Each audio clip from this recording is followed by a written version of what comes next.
all right. It's your favorite political innovator here, David Washington, with Battlefield Correspondent, Day 21.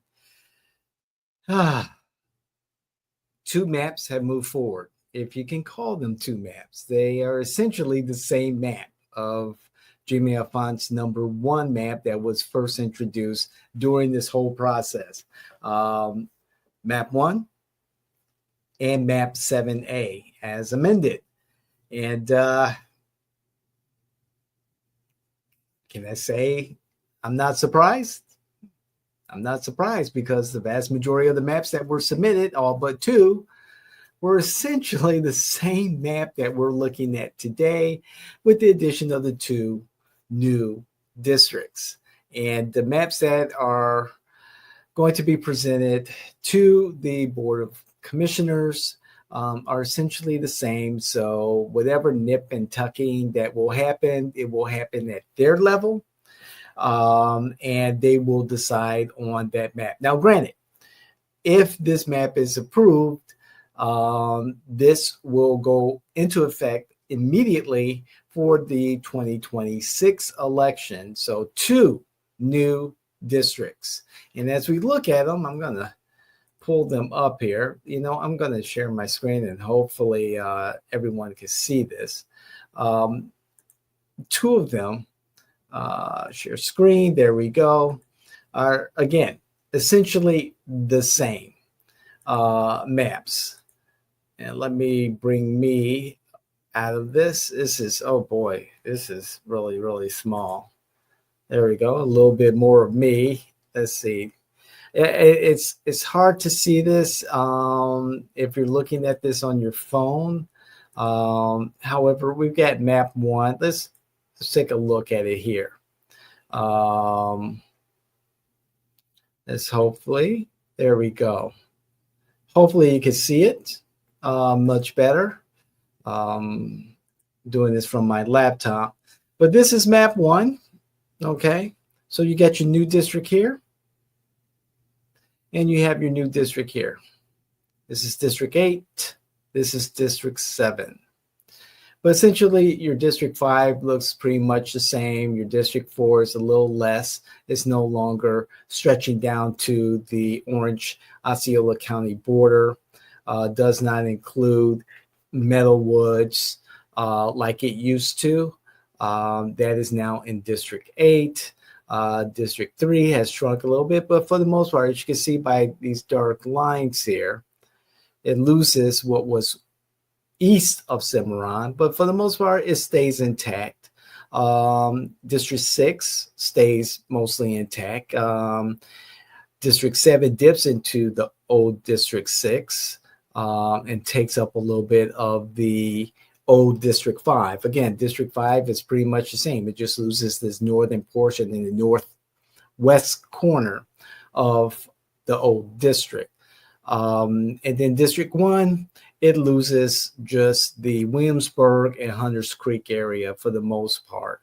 And then, of course, District 2, it maintains most of its original size, but again, it gives way to District 7 here, closer to the urban core. So that's map 1. Let's take a peek at map 7A, which again is pretty much the same map.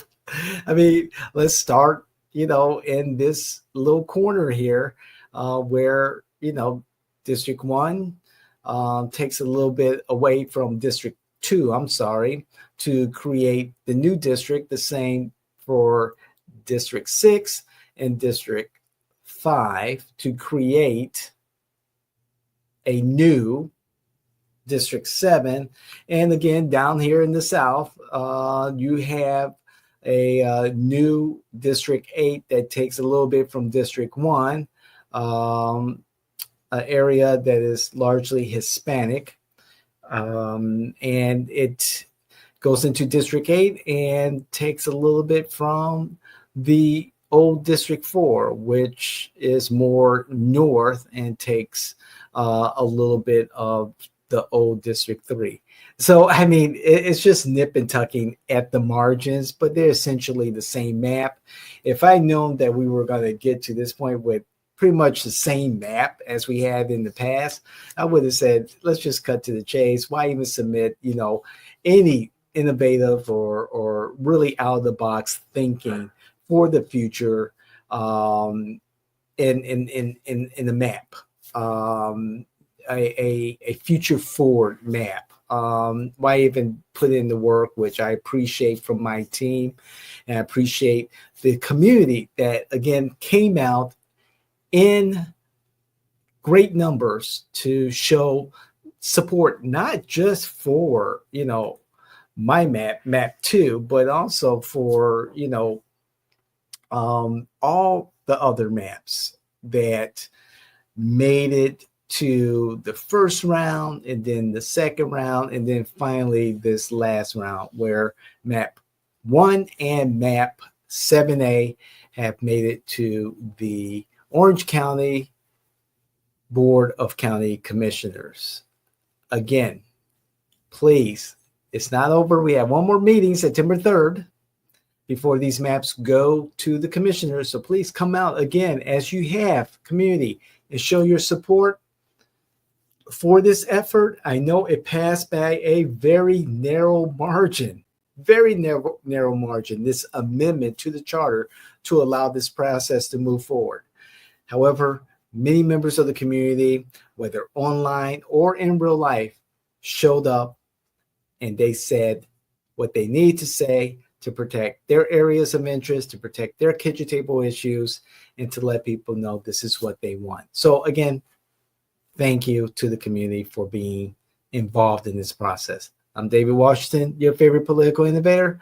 We'll see you the next time. Love you and God bless.